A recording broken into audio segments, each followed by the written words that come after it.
Wishing you all a very merry Christmas. इंतखाबात को 44 दिन रह गए हैं। कागजात नामजदगी की जांच पड़ताल के दूसरे मरहले का आज से आगाज हो गया है और मुल्क में इस इंतखाबी माहौल में आज कायदे आजम मोहम्मद अली जिन्ना का 147वां यौम पैदाइश मनाया जा रहा है। इसी मुनासबत से आज इंतखाबात से ही जुड़ा बानिए पाकिस्तान का एक खूबसूरत वाकया याद आ रहा है। ये 1946 के इंतखाबात का वाकया है। कायदे आजम मोहम्मद अली जिन्ना इंतखाबी मुहिम के दौरान सिंध पहुंचे तो एक मुस्लिम लीगी लीडर जिया लाना आगे बढ़े और उन्होंने कायदे आजम की खिदमत में अर्ज किया कि लोगों से वोट खरीदने के लिए पार्टी फंड से रकम दी जाए। कायदे आजम ने जब जिया लाना का यह मुतालबा सुना तो गुस्से से लाल हो गए, मगर बड़े अदब से जिया लाना को मुखातिब करते हुए बोले कि मैं वोट खरीदने के लिए 1 रुपया भी नहीं दूंगा। मुझे आजादी की जंग हारना कबूल है, लेकिन खरीद कर वोट लेना कबूल नहीं। ये था हमारे सियासी लीडर का नजरिया। असूल शिकस्त मंजूर थी, मगर असूलों पर सौदेबाजी मंजूर नहीं थी। आज भी मुल्क में इंतखाबी गहमा गहमी है। कौमी और सूबाई असेंबली की नशिस्तों के लिए मजमूई तौर पर 28,626 उम्मीदवारान ने कागजात नामजदगी जमा करवा दिए हैं। कागजात नामजदगी की जांच पड़ताल का दूसरा मरहला आज से शुरू हो चुका है और ये 30 दिसंबर तक जारी रहेगा। लेकिन कायदे आजम ने जिन असूलों को, जिन एथिक्स को, जिन प्रिंसिपल्स पे हमारी सियासत की बुनियाद रखी, वो ज़ाब्ते आज कहीं भी दिखाई नहीं दे रहे। We have politics of expediency, we have politics of power, we have politics of everything but politics of ethics, politics of principle. सब पार्टीज, तमाम उम्मीदवारों पर एक ही धुन सवार है कि जायज या नाजायज किसी भी तरीके से इंतखाबात जीत जाएं और जीत की इस लगन में आईनी, कानूनी, जमहूरी तमाम असूल पामाल हो रहे हैं। गुज़िश्ता रोज डिस्ट्रिक्ट इलेक्शन कमिश्नर लाहौर ने पुलिस और इदारों की जानिब से कागजात नामजदगी जमा करवाने के मामले में रुकावटें डालने पर सूबाई इलेक्शन कमिश्नर को खत लिखा और इस खत में लिखा कि रिटर्निंग अफसरान की जानिब से मुतअद्दिद शिकायत मौसूल हो रही हैं कि पुलिस और कानून नाफिज करने वाले इदारे काम में रुकावट डाल रहे हैं।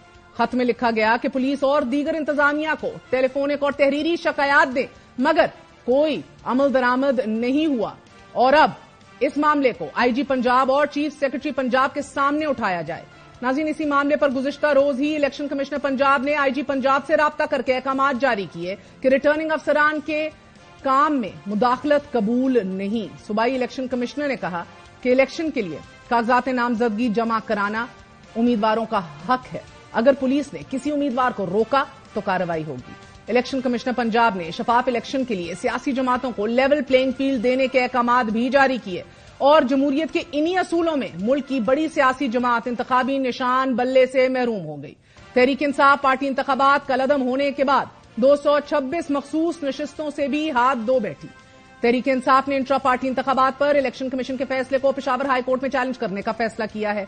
कल पीटीआई पेशावर हाईकोर्ट में रिट दायर करेगी, लेकिन अगर इंट्रा पार्टी इंतखाबात का फैसला बरकरार रहता है तो पाकिस्तान तहरीक इंसाफ कौमी असेंबली में खवातीन की 60 और अकलियतों की 10 नशिस्तों के मुकाबले से बाहर हो जाएगी। पंजाब में खवातीन की 66, माइनॉरिटीज की 8 नशिस्तों, सिंध असेंबली में खवातीन की 29 और माइनॉरिटीज की 9 सीटों और इसी तरह बलोचिस्तान और खैबर पख्तूनख्वा की मखसूस नशिस्तों पर मुकाबले की दौड़ से बाहर हो जाएगी। इलेक्शन कमीशन ने तहरीक इंसाफ की मखसूस नशिस्तों की फहरिस्त भी रोक रखी है और अगर पेशावर हाईकोर्ट इलेक्शन कमीशन के फैसले को बरकरार रखती है तो तहरीक इंसाफ के लिए यह बहुत बड़ा धचका होगा। बल्ले का निशान ना मिला तो तहरीक इंसाफ के उम्मीदवारों के वोट बैंक पर भी गहरा असर पड़ेगा। They will inevitably be confusion और इसके संगीन नतायज सामने आ सकते हैं। मगर लेवल प्लेइंग फील्ड के मुतालबों पर बिल आखिर आज IG Islamabad Akbar Nasir Khan, deputy commissioner Irfan Nawaz Memon को भी ओहदे से हटा दिया गया है। आईजी इस्लामाबाद और डीसी इस्लामाबाद के खिलाफ मुख्तलिफ सियासी जमातों की जानिब से उन्हें ओहदे से हटाने का मुतालबा किया गया था। इलेक्शन कमीशन के वाज़ेह अहकामात के बावजूद ओहदों से ना हटाए जाने पर इलेक्शन कमीशन ने सेक्रेटरी एस्टैब्लिशमेंट को 26 दिसंबर को तलब कर रखा था, मगर आज एस्टैब्लिशमेंट डिवीजन ने दोनों अफसरान को ओहदे से हटा दिया।